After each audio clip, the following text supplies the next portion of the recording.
G'day again. Welcome back to Mathematics 302. Hope you're having a good morning or a good evening, as the case may be. Just get into this. This is lecture 9, part B. So this is revision for assessment task 2. And yeah, this is part B.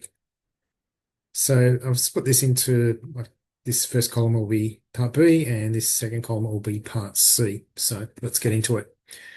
And all of this is just pretty much revision of the first 8 weeks.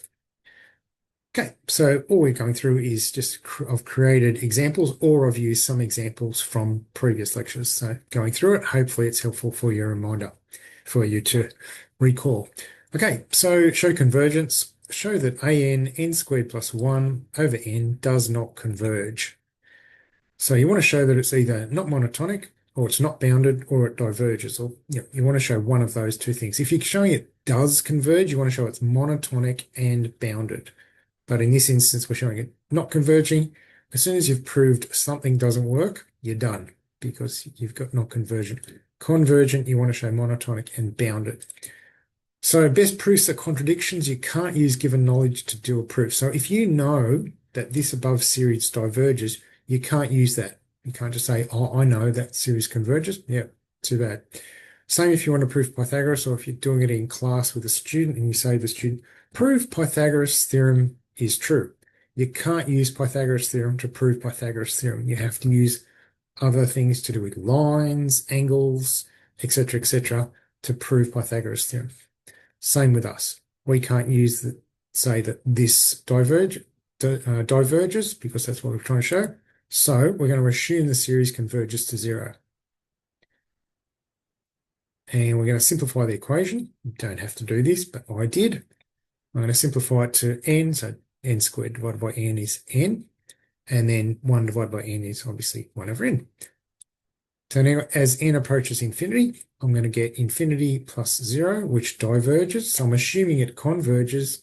This diverges, hence the series does not converge, and I'm done. So that's it. I'm assuming it does one thing, I'm proving it does another thing, and there it's a contradiction. That's the ideal way to do proofs at this level. Second one, prove a limit exists. Okay, so let's do that. So prove the following sequence has a limit. So an equals 2 over n for n greater than or equal to 1. So you want to show it's monotonic and bounded. If it's got a limit, it's going to have both of those features. So monotonic, we're going to prove by induction that an plus 1 is less than an. So an is 2 over n, hence an plus 1 is 2 over n plus 1. Pretty easy. So we want to prove that an plus 1 is less than an. So we're going to assume an plus 1 is greater than an. So an plus 1 over an is greater than 1. So this term is greater than this term. That is 2 over n plus 1 multiplied by, so here I've just cross multiplied, I've just expanded. So a over n plus 1 is 2 over n plus 1. Sorry, a to the n plus 1, that term is 2 over n plus 1. And a to the n is n over 2. And here I've just inverted things. So this is this way, the correct way up. And a to the n is 2 over n. So if you've got a division, you're just going to invert it and multiply, which you would have done in high school. And then we're just going to cancel things. So here we're going to have 2 over 2 cancels, and then you have n over n plus 1. Well, we're saying that that is n over n plus 1 is greater than 1. Well, since n plus 1 is greater than n, pretty obviously because you can cancel both sides and get 1 is greater than 0, then this is false. So hence the sequence is monotonic decreasing, not increasing, because here we assumed the second one is greater than the first one. We've proved it's false, hence it's monotonic decreasing. Again, using that thing of declare one thing, prove it's false, and therefore it's the other thing. So now we want to show it's bounded. So show it's bounded. That's the second part of showing it has a limit. So when n equals 1, then an equals 2. That's pretty easy, and which is the upper bound. And we've already shown it's monotonic decreasing. So it's already going down. So therefore we can say, you could have said, oops, could have said here, which is the upper bound, given that we've just shown it's monotonic decreasing. So you know the first term is going to be the biggest term. So proof by induction that is bounded below, assume that it's unbounded. Again, doing the opposite. So as n approaches infinity, an is 2 over infinity, which goes to 0, which is bounded by 0. Hence the assumption is false and the sequence is bounded. And therefore we've done both things, hence the series has a limit. So there you go. Do those two things and you can say the series has a limit. And again, you're proving it by assuming the opposite.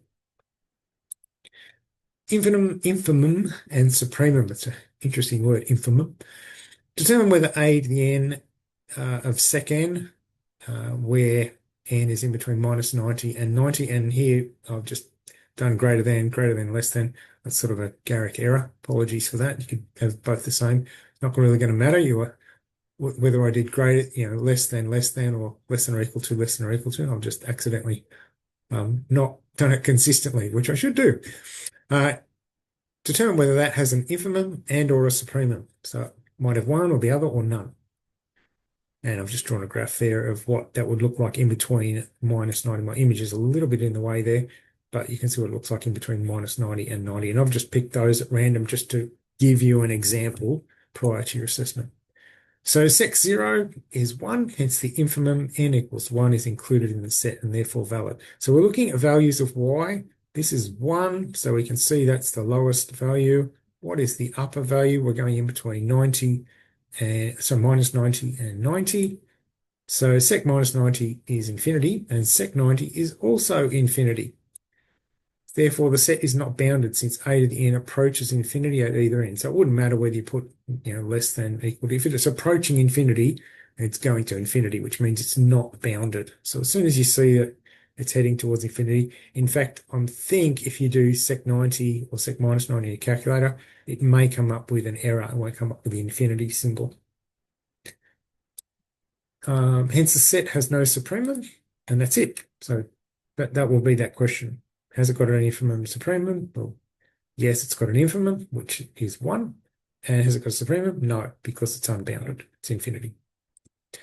Bounded set. Prove that if X is a bounded set and Y is an unbounded set, that X intersection Y may be bounded or unbounded. Now, in doing this, two ways to do it. One is to do it with all symbols, but I would accept if you do it with real numbers. Okay, so either way is going to be fine by me.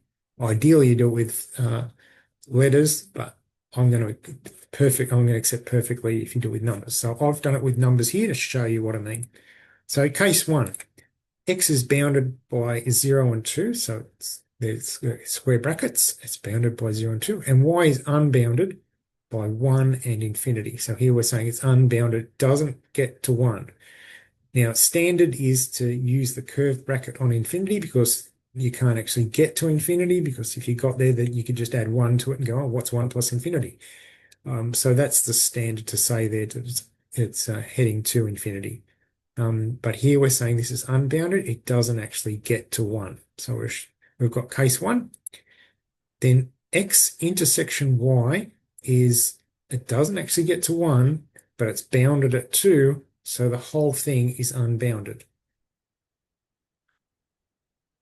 Case 2, X is bounded 0, 2, and Y is unbounded. It's bounded at 1, so this time we're including 1, and again, it goes to infinity. It's still unbounded, but we're bounding it at 1. So this is case 2. Then X intersection Y is 1, 2. They're both ends are bounded, so the whole thing is bounded because that 1 is now crossing over here. And case 3, X is bounded 0, 2. Y is unbounded minus infinity to infinity, again with both curved brackets. Then X intersection Y is 1, 2. That should be 0, 2. My apologies. I should have changed that to a 0. Is 0, 2, which is bounded. Okay, because it includes both of those and it stops at 0 and it stops at 2 because you're going from minus infinity to infinity. So that should be a 0, 2, which is bounded. And I've then just written out what's happening. I'll move my image out of the way. Hence, if any end section of Y, which has a local unbounded infimum, in other words, this is unbounded, included in it within the bounds of x, then the intersecting set will be unbounded. So this is the only intersecting set. We could have done this in reverse from minus infinity to 1, then it would be unbounded, like in reverse. It would go from 0 to 1. Okay, so if we're intersecting it like that, then it's unbounded. And I would accept you doing things. You really only need 2 examples to prove that it's unbounded and bounded, and you're done. Once you've got it once for each, you're done. You don't have to do this third one and try every single different type of one. You just got to prove it once it's unbounded, and 2 it's bounded, if this was the question. If this is not the question, then you don't have to do that. You just have to prove it's either bounded or unbounded. Depends on the question.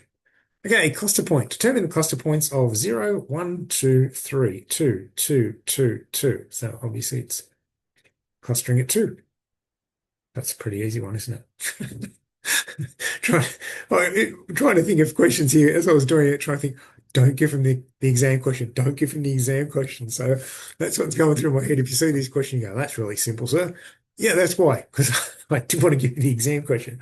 Okay, continuous or not. Determine whether the function f(x) equals minus x cubed plus 4 for x less than or equal to 0 is continuous at x equals 0, and x cubed plus 4 for x greater than 0. Determine whether it's continuous, whether this thing is continuous at x equals 0. So first of all, put in 0.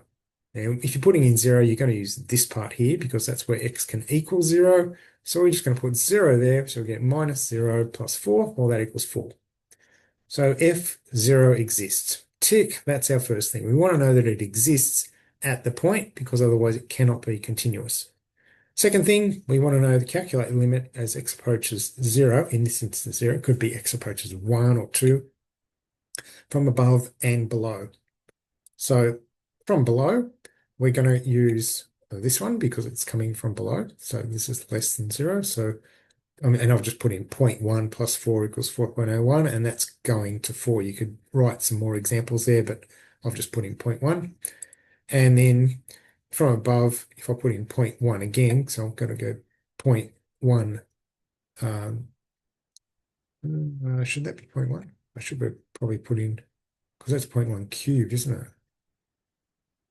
0.1 times 0.1. Yeah, that actually should be minus 0.1 from below 0.1 cubed. Yeah, that actually should be 0.001. Sorry about that. That should be 4.001. And this is correct because this is 0.1 times 0.1 times 0.1. So I've actually messed that one up a bit. Sorry about that. Just trying to fix it up in the notes.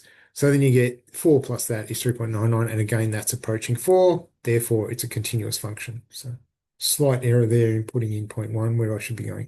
Okay, just testing out something that's small. Test out a very small alpha value. So yeah, I should have 0.001 there. Okay, integral test. For the following power series, use the integral test to determine whether the series converges or diverges. So here's our function. Use the integral test. So if the integral test goes one way, then the function goes the same way. So here's our integral of this, and you should recognize this integral or something similar to this integral from high school, if you can recall your high school days. Once you've got the bottom and you differentiate the bottom to get the top, then the answer is log bottom. So if you can differentiate the bottom, get the top, the integral is log bottom. So this integral is log of the bottom, or the denominator. I just called it log bottom to get it into the student's head when I was teaching it, plus c. So that's the integral. And I've just drawn a quick sketch of y equals ln x, which will be virtually the same as this. I mean, you could consider this x, you could do squared and make it go larger, but it's effective. It's the same sort of curve. So the limit as x approaches infinity is going to be infinity. It doesn't matter what the c is, it'll still go to infinity. Therefore, the series diverges. And you could say here, since the integral diverges, therefore the series diverges. Root test. For the following power series, use the root test to determine the interval and the radius of convergence. So whatever the highest power is, if this was n squared, you'd take the root of n squared. This is n, and n. So that's what we're going to do. We're going to do the absolute value and take the 1 over nth.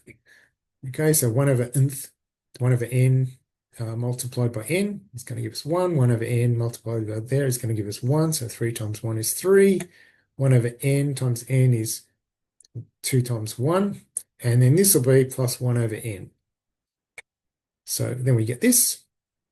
Now, this here, we don't really care about this because we're doing the limit as n approaches infinity. So all we really care about is here we've got n squared, n to the 2 plus 1 over n. This is really all we care about. So we can move this out the front. We can actually move the 4 cubed out the front. I didn't, but you could easily do that. And what you want to do is you want to then think, okay, as n approaches infinity, this is going to go to infinity, depending on what this is. So this could converge, otherwise it's going to go to infinity and it's not going to converge. How is it going to converge? It will be infinite provided that x does not equal minus 17 on 2. If x here equals minus 17 on 2, it will converge, which is what we want. So if you got rid of this and you had this, well, then you'd say there's no interval or radius of convergence because it's going to infinity. The radius would be infinity. So the series will diverge for x not equal to minus 17 on 2. So it goes to infinity. Therefore, the interval, we can say, because it's just a single point, the interval is actually just a single point. It's a dot. And what's the radius around a dot? Well, it's 0. So there's no radius around a dot. Okay, so the radius is just 0. So rare case where you've got this sort of thing. Does happen sometimes in questions, but not too common where you just get a single point and a radius of 0. Limit test. Let's have a look at our limit test. For the following power series, use the limit test to determine the interval and radius of convergence. I think the limit test is quite simple because really you're just dividing by the highest power in the denominator. So in this case, it's x squared. So you're going to divide everything by x squared. So 2 over x squared, 4x squared over x squared, x over x squared. So when you do all that, this cancels. This is going to end up being 0, and this is going to end up being 0. If we simplify it, we get 1 over x, 2 over x squared, and minus 4 on its own. So possibly I could have put brackets around that to separate that. But you can see that's a term, and the minus 4 is a term on its own. So now if we put x going to infinity, this will be 0, this will be 0, and you'll just have minus 4. So you'll end up with 0 over minus 4. Well, that is 0. So that is the center of convergence. Now you want to find the interval and the radius. The interval is just double the radius. So whatever you find the radius, you're just doubling it. What we're going to do to find the radius of convergence is to just look at this. And so if we look at that, we're going to divide by 2, move the half out the front. So that was a 2 and that was a 4. And we're just going to look at that. Now, if you want this, we're saying this is converging. This can never, ever be negative because it's x squared, isn't it? So if this cannot be negative, then 1 take away 2, then the only way to get this smaller, because we know x is always going to be positive, it's only going to converge if 2x squared is less than 1. Okay, so we don't want this. 2x squared must converge when this is less than 1. So x squared is less than a half. And therefore x is less than plus or minus 1 over root 2. So that's your interval, and the radius is half of that. So from 0 to that. So that's the radius of convergence. So a very different way of doing the interval, where you're just looking at the question and then resolving, okay, well, what can be true and what can actually work for that interval. Ratio test. Use the ratio test to determine whether the series converges or diverges. So here we want an plus 1 and an. So we've got an. We want to look at what is an plus 1, which is that. Now I'll give you this formula in the test. It's on the back page. So we've got, this is an plus 1. All we've done is n plus 1 there, n plus 1 there, n plus 1 there. So n plus 1, n plus 1, n plus 1. Simplify it a little bit. So you'll get this is 2n plus 3. And this is multiplied by n plus 2. That's n plus 1 just staying the same. So now you've got these two terms. The formula is un plus 1 over un. So we want to put this number over this, or sorry, this equation over this equation. So this is n plus 1, this is n. Well, this is a division, isn't it? This divided by this. Well, if you've got a fraction divided by a fraction, you can just flip this upside down and multiply it, which is what I'm going to do. So we're just going to use some high school maths. Flip that upside down and multiply it. That will cancel here across here, cancel across here. So here you've got 10 n minus 10 n plus 1 and minus 10 n. So the n's are going to cancel. You just get minus 10 to the 1. Up at top, you've got 4, 2n plus 3, 4, 2n plus 1. So get rid of the 2n, get rid of that, take off 1, and we get 4 squared on the bottom. And the n plus 1 and the n plus 2 stay there. And we're going to do the same thing again as we did before. Take out the constant, which is minus 10 on 16. This is absolute value, so you're just going to take out 10 on 16. Here, the limit as n approaches infinity, infinity over infinity will be 1. So the limit will be 10 on 16. Since 10 on 16 is less than 1, therefore the series converges. Okay? Okay, that's all for part B. I will see you in part C when we all do some more. God bless you. Stay safe. Okay, bye.